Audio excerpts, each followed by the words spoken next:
Welcome back, guys. The lottery recently, NBA lottery, draft lottery recently happened, and I wanted to get a official, my first official NBA mock draft. First, congrats to the Pistons fans. I still honestly can't even believe the Pistons actually won the lottery. It's just going into lotteries, you always kind of expect, when the Knicks were in it, like, oh, the Knicks are going to win it. I was kind of expecting, like, the Rockets to kind of come home with this. Just the big market team kind of wins. Recently, it hasn't been that, though, so it is refreshing, and I am happy to see small market teams kind of coming away with winning the lottery and stuff. So congrats to the Pistons. Congrats to other teams that did well in the lottery. I want to get into this mock draft. First, feel free to check everything out in the description, the main podcast channel, all that. Um, but yeah, let's get into it. Although also, I'm in holy crap, I'm in this top right corner because I wanted you guys to be able to see everything on the screen, and my face cam on the bottom right was kind of taken away from that. So yeah, the first pick, the Pistons here, not even a doubt in my mind, by far my favorite player in the draft, and who I think is probably the best player in this draft, is Cade Cunningham. Um, he can kind of do it all, slash has the potential to do it all. He can play make. We'll see how he is defensively. I think he can definitely be a great defender. He can be a great shot creator. He did it all at Oklahoma State. He was my pick, actually, in my main quote-unquote bracket. I predicted Oklahoma State to win it all just because I thought Cade was that good. Clearly, wasn't that good. It's a best of one game. It's March Madness. Anything can happen. It doesn't mean anything at all, really. I think Cade's the best player, 6'8" point guard, big frame, can pretty much do it all. Has probably the highest ceiling too in this draft, as well as being the best prospect too. He kind of has it all. Generational prospect, really. I don't think he has injury scares at all, like a Zion had previously. So yeah, I think it's not even a doubt in my mind. I don't. If you're the Pistons, I don't even think you trade this pick for really anything unless it's a bona fide superstar who is under the age of probably 25, and even 25 is kind of scary because it's just like, you're the Pistons, you're rebuilding for the future, and that doesn't really fit your timetable realistically. It's off by a few years. I would trade for a Tatum, a Luca, I don't even know if you would trade for Zion just because of the injuries. So yeah, I think they go with Cade here. I don't even think they question it. I really don't even think they look at the other people. So I mean, they will obviously, but it's Cade. It's going to be Cade. If it isn't, I'll be shocked. I'll be disappointed for the Pistons. I'll be sad for them because I know they would be losing out. Cade, number one. Number two here, and by the way, I'm using Fanspo. It's the mock draft thing that I found. I'm not sure if it's the best or not, but it seems fine. So, second overall, the Rockets here. They kind of in general in the draft, I'm a best player available person. I don't think you fit for you draft for scheme unless you're a team that's ready to compete. Like the Warriors, you could draft for scheme, but the Rockets, you're not drafting for scheme fit. You're not going to plan on building around John Wall and Kevin Porter. And yeah, I'm not saying you should just get rid of Kevin Porter or whatever, but you're not planning to do anything like that, or you're not planning to build around Christian Wood. If you have to take an Evan Mobley, and you don't even know the future of Christian Wood, well, that's kind of what happens. I'm not saying Christian Wood wouldn't be on this team. He can probably play the four. He can play the four. So I think the second best player in this draft is Evan Mobley, 7-foot center, freak athlete. He's the best center since maybe Ayton. I don't know. I'm not sure when he's the best center since who, but at least prospect wise, I think they go with Mobley here. Though I think he's probably the second best player in this draft. In general, I think there are 5 top prospects. I think it's Cade on his own tier. Then I think you get the next 4 are kind of on their own. They're kind of on their own tier, and then after that, you kind of get into you can start to debate. We'll get to there, obviously. We're doing the lottery, by the way. So Rockets at 2 go with Mobley. At 3rd, the Cleveland Cavaliers. There's rumors they might trade Colin Sexton. I don't know if they will or not. Who knows? Obviously, you have Garland there as well, Jared Allen. You've got some young pieces, but realistically, none of them are good enough to the point where you're not going to draft best player available in my mind. And I think best player available is probably Jalen Green. Played in the G League this year. He looked great. He didn't look outstanding or awesome. It was weird because obviously this is kind of the first year where people aren't in college, so it is a little bit weird. But I think Jalen Green probably may have the highest ceiling. I think Cade has a higher ceiling and a higher floor too, probably. But I think Green has a very high ceiling. So yeah, I think the Cavs go with Green at here. You can worry about whether or not you want to trade Garland or you want to trade Sexton later. Really, that doesn't matter to me. I think they both kind of don't have the ceiling that you once thought they would have. So I take Green. I don't really question it. I don't think Suggs is as good as Green. I think probably has a maybe a higher floor, lower ceiling is how I would describe it. I think Suggs is you have your different tiers, let's say, of the guys who kind of rise from March Madness. And Suggs was going to be a top 5 pick regardless of what he did in March Madness. But you kind of have your Buddy Hield, you have your Steph Curry, and then you have your like Jimmer Fredette, or you have your different tiers of guys who have been outstanding in March Madness. And I think Suggs is closer to being a Buddy Hield than he is a Steph Curry. And I'm not comparing, and I'm not they're on the same play style. Just I don't think Suggs is going to be a guy who we look at in March Madness and say, wow, like he actually was insanely good. I think he's going to be great. I just don't know that he's going to be a dominant guy who's draining half courts or anything. So third here, I'll stop talking. Third, the Cavs. I think they go with Jalen Green. So yeah, fourth, the Toronto Raptors. Congrats to the Raptors for jumping in the draft. By the way, I will say before I make this pick, I haven't really said if I'm going off of best player of it or if I'm going off what I would do or what I think the teams will do. I'm kind of doing both, I guess. I think I'll try to kind of stick to more what I think the team will do. I'll try to go for accuracy. At 4, I think they go with Suggs. I don't think they go anything else. If Suggs is here, I think they go with Suggs. I think you're pretty much losing Lowry. Obviously, you have Van Vliet, but you're losing Lowry. You're rebuilding. You're looking to rebuild. Who knows if Siakam's on that team? I think Suggs will go there. I think he'll be a great fit. He can kind of replace Lowry. He can score the ball. Is he a great defender? I'm not too sure. I don't think he's a great defender, but I think he can go there. He can score. He'll get playing time. He'll be good for Nick Nurse. Nick Nurse will start to rebuild this team. Masai Ujiri will start to rebuild this team. I think Suggs is the play here. So at 4, I think the Raptors take Jalen Suggs.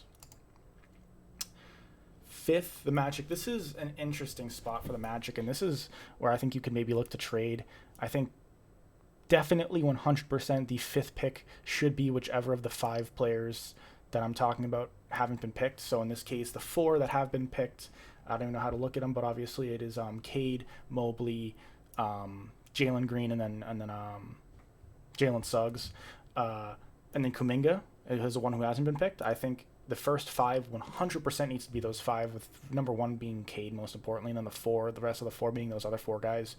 I don't think we should be seeing a Scotty Barnes, Davion Mitchell, Keon Johnson, Jalen Johnson, Franz Wagner, Josh Giddey. We shouldn't be seeing any of these guys jump up into the top 5 in my mind. No doubt in my mind that it shouldn't. I know the draft process will start to get more in depth as we get closer to the draft, but those should be the top 5 guys. The Magic could look to trade out. I don't know that I love Kuminga on this team. I think he's kind of drawn comparisons to a Draymond Green, which I think is cool. But you're getting Jonathan Isaac back. You've got Wendell Carter. You've got Mo Bamba. I really think your backcourt or your front court is, you have a lot of pieces there. And I'm not saying all of them are great or any of them are really great, but it just kind of crowds things up. And it's why I think Mo Bamba hasn't necessarily been a great pick. It's why you have so much there, especially when you had Vucevic too. It's just like, what are you doing? And I understand I kind of talked about drafting best player available, but you need to still put those guys in positions to succeed. So, when you do draft a Kuminga, you need to make space for them to be able to succeed, right? I think you might have traded Vucevic too late. I don't know if you did or didn't. He didn't have the value he did when you first drafted Bamba. He wasn't looked at as nearly as good of a player, but yeah, I think the Magic, if they stay here at 5, they do go with Kuminga. I think Kuminga is the 5th best player in this draft. At least as a prospect, he's the 5th best prospect in this draft. So yeah, I'm gonna have them take Kuminga. They could trade out of this pick. I don't see them, reaching on a Davion Mitchell, because I really do think these top 5 picks are, if you're not in love with the top 5 guys, somebody else is, and you can get a good amount to trade back into spot 7 or 8. I think that's gonna be the case. Sixth here, the Oklahoma City Thunder. Unfortunately, the Thunder fell a little bit further than they wanted to. I think the Thunder are obviously they have so many picks in this first round and in the future. Clearly, obviously, they just got the 16th pick from Boston too. I think you can kind of afford to take who you think is genuinely the best player and develop them. I think Scotty Barnes is a guy who you could look at. He's a guy who is a great defender. He's kind of drawn those Draymond Green comparisons. Keon Johnson's a guy who has a huge ceiling. He just broke the NBA draft combine record for, I think, vertical jump it was. Jalen Johnson's another guy, a big ceiling, probably low floor guy. He didn't have as great of a season as you would have thought at Duke. He kind of bowed out like halfway through the year pretty much. Franz Wagner's not a guy I would take. I'd probably take, if I'm Oklahoma, I'm taking a low floor, high ceiling guy. I just think that's the position you've put yourself in. I don't think you need to take a guy like a Davion Mitchell. He just doesn't fit. He doesn't fit. And I know you're not drafting for fit, but he's not what you're looking to draft. He just isn't. You're looking to draft a guy that you can develop and not a guy that's going to come here and help you win games. And that's kind of what Davion Mitchell will do in his rookie year. I don't think you need that. To me, I think OKC goes with Keon Johnson. I think he has a really high ceiling. I think he's a guy that you can work on and develop. Freak athlete, again, 6'5" shooting guard, freshman, so he's young. He's not a junior or a sophomore or a senior, so he's young. I think Giddey's a guy he's already risen a bunch, but I think he's a guy who could even rise even more into the top 10. I really do think that he's I think his offensive game needs to develop, but he's a 6'8" point guard. I know it's a shooting guard, but I guess he's kind of a point guard from Australia. If he can work on that offensive game, he's going to be an insane guy. He has a very high ceiling. I think they take Keon Johnson here at 6. I think the Thunder take Keon Johnson. At 7, the Warriors. This is, to me, right now, if this is the Warriors board, to me, it's kind of a no-brainer. You don't need to... Well, okay, I shouldn't say no-brainer. If you can package this pick with the 14th pick or this pick with somebody... a Wiggins or something to get a really good bona fide star that can help Curry, Clay, Draymond compete again and actually win a championship, another championship, you do that. But if you're making this pick, I think you go with Davion Mitchell. He's a stud defender. He helped Baylor win a national championship. He has a winning pedigree, good guy. He's a junior, so he should be able to come in and pretty much help and contribute from the start. He shouldn't be a guy you have to spend too much time developing. I think over the first 3 years of his career, you're going to see him get to his ceiling, whatever that happens to be. I think he's a guy who could potentially sniff all defense some years, potentially at his ceiling. Offensively, we'll see what happens. He's not going to be, a Curry or anything offensively, or what maybe some of these other guys will be, like a Cade. He's not going to be that offensively, but he can be a stud defensively. He really could be. So I think if they pick here at 7, they go Davion Mitchell. They get a guy that can help them compete, help them actually, get a high seed in the West and kind of get Curry another championship before he starts declining and regressing. 8th here, the Magic are up again. They drafted Kuminga in this mock draft with the 5th pick. This is Chicago's first-round pick that they got in the Vucevic trade. I think you could go multiple ways here. I think if you're at 8 and you're looking at somebody like Scotty Barnes, who probably should have gone maybe earlier, you look at him and say that might be a nice pick. Jalen Johnson is a guy who you could take a flyer on at 8. I think when you're rebuilding, that's a guy you might look to take a flyer on. You don't really want a Franz Wagner, I don't think. Giddey's a guy you could take a shot on. I think it might be a little high for Giddey right now, but I wouldn't be surprised if Giddey went as high as something like 8. I don't think I would be very surprised. I think they're going to go Jalen Johnson. I think they are. I think they want to take a flyer on a guy who is a low floor, high ceiling guy. He may be a bust. I mean, who knows? We've seen guys from Duke kind of fall, like a Cam Reddish, who just didn't have as good of a year at Duke, get out of the draft. They fall down to 8-9. I think Reddish was the 9th pick. And Reddish, we don't know yet, but if he's a bust, which he might be, then that's kind of what Jalen Johnson might end up being too, but he might also be a great player. I mean, we don't know. I think they want to take a chance. I don't think they need an established guy. Scotty Barnes is a guy they could look to take, but I don't know that they really need a guy like Scotty Barnes. I'd like to see them get more of a scoring guy who can really score the ball, and I don't know that Scotty Barnes would be that type of player, so I think they go with Jalen Johnson. With the 9th pick, the Sacramento Kings are here. They kind of fell a little bit too. They're in a difficult spot because Who knows what's going to happen with Marvin Bagley? Obviously, you have De'Aaron Fox. De'Aaron Fox, I don't think you're going to be trading Fox anytime soon. Hopefully not. Hield's a guy. Who knows what happens to Hield? Harrison Barnes is another guy. Halliburton, you just got to steal the draft in Halliburton last year. Hopefully you can continue that. And I'll see if I can work my magic here. But with the 9th pick, I think you go multiple ways. I think Scotty Barnes has fallen. He's really fallen in this mock draft. He's a guy you could look at with best player available. Giddey's a guy you could look at. I don't know that you need a guy like Giddey on this team. Isaiah Jackson's a guy. He's another guy that is a low floor, high ceiling guy. Book Knight's a guy you could look at. I don't know if I love him on this team. Kispert's a guy if you need shooting you'd go for. I think they go with Scotty Barnes. I think they take a best player available look here. They say, hey, Scotty Barnes is probably maybe right now the 6th best player or prospect in this draft. That's what he's regarded at. He's fallen to 9. He's a guy with a high ceiling. He can play defense. He can play defense.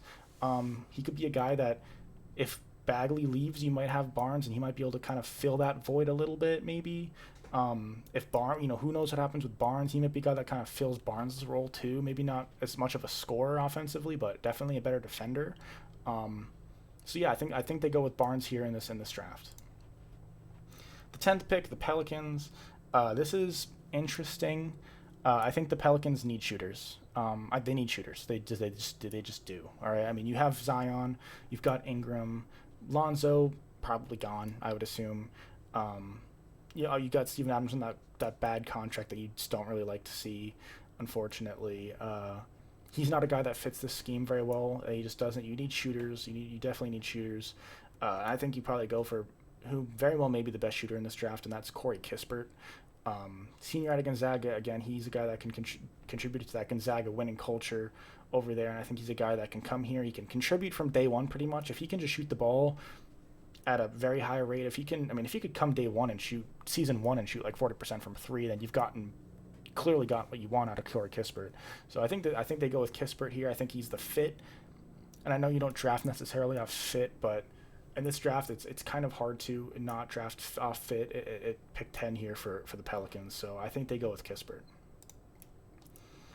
Pick 11, the Charlotte Hornets are here. I think so they could use a big man for sure, 100%. They could also probably use somebody to maybe get rid of or replace Devontae Graham, because Devontae Graham's contract is up. He's probably gone. Giddey's a guy you could go with. Giddey's a guy you could definitely go with. Book Knight is a guy you could go with. I'm probably going to... Moses Moody's a guy you could go with. I think he probably rises up boards. I think Trey Mann's a guy you could go with. Probably not at pick 11, but if you wanted to trade down, Trey Mann's a guy you could go with. I think they probably go with Book Knight. I think replacing Devontae Graham with Book Knight would be very nice. I think Book Knight's a guy who can come in, pretty much score from day one. You could clearly see in that game against Maryland that UConn wasn't in March Madness, that they clearly missed Book Knight not having him. Great scorer, should be able to come in and he can be a great 6th man. Maybe he's even a great starter. Who knows? I think he's kind of a solid mix of, he's got a decently high floor for an 11th pick, but also has a pretty high ceiling too in my mind. I think he has a high ceiling for a guy that already has a pretty high floor as far as 11th picks are concerned. So I would love to see. I'm high on Book Knight too. I would say I think Book Knight is a top 10 player in this draft, maybe even top 8, maybe. Yeah, I think they go with Book Knight. 12th, the Spurs. Who knows what the Spurs even do? Is DeMar coming back? Probably not. Rudy Gay's contract's up. Patty Mills' contract's up. Trey Lyles' contract's up. Lonnie Walker's contract's up. It'll be interesting to see what they do. They could really go in any direction. Are they going to try to still compete? I would hope not. I think it's done. I think you need to kind of blow it up and get ready to rebuild. And if we're just drafting off high ceiling here, Moses Moody's a guy you could go with. I think Giddey's a guy you could go with. Isaiah Jackson's a guy you could go with. I'm going to go with Giddey here. I think Giddey's a guy who's a 6'8" guy from Australia. Lots of talent, great defensively, great playmaker. He just needs to be able to learn how to play offense other than the playmaking aspect. So that's shooting pretty much. That's pretty much shooting. 6'8" guys from Australia might remind you of somebody. I'm not going to say their name. Well, 6'8"-ish, that guys. I don't think he's very similar. Well, he's similar, just not super similar. But I think they go with Giddey here as a high ceiling guy who can kind of help to start make Popovich and the Spurs organization understand that it's over. It is over. You need to start rebuilding. You can't be stuck in this, middle of the pack thing, especially in the West. You just don't want it. You want to start. You want to start clean here. You want to get a rebuild, and you want to start accruing draft picks and getting higher picks than the 12th pick. It's just not. It's not sustainable in the NBA, this day and age at least. The 13th pick, the Pacers are here. Obviously, they just hired Rick Carlisle. If you didn't know that, they hired him a little while ago as I'm recording this. They could go in different directions here. This team is, who knows what's going to happen. Carlisle must have an idea. Brogdon's been in many trade conversations, whether it's for Simmons or not for Simmons. Sabonis is a guy that could realistically get traded. Miles Turner's a guy that could get traded. Karis LeVert. Literally pretty much anybody on this roster could be gone. Because right now, this isn't a championship caliber team. They're a great team that can be in the playoffs, especially in the East, but they're not a championship caliber team. You don't have the talent. You could pretty much trade anybody, and they're all in pretty good shape. I mean, Sabonis, right? Like, he's a great player, and he's on a very team-friendly contract. He's a guy that, could be on the block, and he could get you a pretty hefty amount in return, real honestly. He really could. So it's tough to kind of pick here. I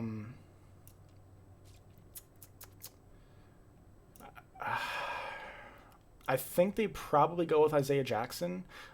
This is maybe, and I think it's either Isaiah Jackson or somebody like a Trey Mann or Moses Moody. It kind of depends on on the offseason moves they want to make. If Sabonis is gone, I think they can go with a guy like Isaiah Jackson. Not really the same player necessarily, but a guy that he can fill the position at least, and you can start to finally start getting some younger talent that has a lot of potential, rather than just what Sabonis is now. You know what Brogdon is. You know what Turner is. You know what LeVert is. You know what Warren is. You know what these guys are, right? You kind of want to start accruing some assets, kick off this rebuild on a good start. I think Isaiah Jackson fits them well, and I think Carlisle can work with him and build him into a guy that fits what Carlisle wants to do in Indiana, whatever it happens to be. Last pick of the lottery here, the Golden State Warriors. They already took Davion Mitchell in this draft. I don't know exactly what they want to do here. Obviously, you have Wiseman, you have Green, you have Wiggins, you have Thompson and Curry. I think they probably take Franz Wagner from Michigan. He's another guy that he may not have the super high ceiling, but he can kind of just come in and from day one and kind of do what he needs to do. Let's see what this draft profile has to say about him. I mean, it says has outstanding potential size for a wing at 6'9", young for his class, not turning 20 until late odds, making blah blah blah blah. He's a sophomore, so he's got the experience, but he's not necessarily that old. I think that. I mean, it works. I don't think the Warriors are too concerned with the age. I don't think they need the guys to be young just because Curry's pretty old and Thompson's old. Not old, but just they don't need to worry about getting the window to fit because, I mean, the window's now, and I think whatever. If this guy's 23, he's 23. If he's 19, he's 19. I think he has a low ceiling. He's not a super athletic freak. Where does areas to improve? Lacks quickness, explosiveness. Yeah, that's pretty much. He just lacks the ceiling. Realistically, he's not quick. He's not going to be a defensive stop or anything. But I mean, if you can get him to play like what he's done in Michigan, then I think he's a guy that you can easily justify taking with at 14. He's not gonna be your steal the draft Donovan Mitchell or Devin Booker or other guys taking it 13, 14, 15, 16 Rajon Rondo type of guy, but he can be a guy that you're very happy with at 14. Michael Porter Jr. He's not going to be Michael Porter Jr. I don't think, but if you can be a guy you can be very happy with taking at 14. Okay, so this is the summary here. We got Cade at 1, Mobley at 2, Jalen Green at 3, Suggs at 4, Kuminga at 5, Keon Johnson at 6, Davion Mitchell at 7, Jalen Johnson, Scotty Barnes, Kispert, Book Knight, Giddey, Jackson, and Wagner. I think this is pretty realistic to what we're going to see, honestly, and it's not going to be exactly this because this is honestly pretty cookie cutter. We're going to see people rise in the drafts as we get closer to the draft. Somebody that's probably not even on a top 20 radar is gonna get selected in this lottery. It pretty much happens every year, no exceptions. So yeah, but I do think the big takeaways from this draft are the top 5 players are very, very good, very, very good. Kuminga, Suggs, Green, Mobley, and Cunningham would be very high picks in last year's draft. Cunningham would be going first. Mobley would probably go first in last year's draft. Jalen Green might go first in last year's draft. Suggs might go very high in last year's draft too. Probably maybe even first. And same with Kuminga, honestly. Those guys could all be going first in last year's draft, realistically. You have to be happy if you got a top 5 pick. The Pistons, Rockets, Cavs, Raptors, and Magic. You have to be happy getting that. The rest of the draft, though, it's a deep draft. I mean, Keon Johnson at 6, Mitchell at 7, Jalen Johnson, Scotty Barnes. Kispert's a guy who can shoot the ball. Bouknight can score. He can be a 6-man, or he can maybe even be a great starter. Giddey's a high-ceiling guy. Jackson, a high-ceiling guy. And Wagner's a guy who can come in from day one for the Warriors, be able to shoot the ball, be able to work in that offense. I think he's a guy who can work in that offense. He's not, ball-dominant guy or anything like that. He's not the athletic freak that a Keon Johnson may be, but, opposite side of the spectrum. He's not a project either. He's a guy who can come in from day one, and he's young, but he can also still play. He's a guy that can play from day one. He's not going to take time. He's not going to be a project or anything. So this is my mock draft, first mock draft. I'm going to be doing a lot more research and watching a lot more of these guys' film or highlights or tape, whatever you want to call it, as time goes on. Draft's not for a while, pretty much. So we'll kind of see what happens. I'll probably do more mock drafts. I'm sure I'll do one with Brandon, multiple with Brandon probably. So, don't hate on too much of this, I guess, is what I'm trying to say. I'm not a draft expert by any means, but I've definitely watched at least highlights of these guys. I feel like I have a solid understanding of what they're expected to do coming out of the draft.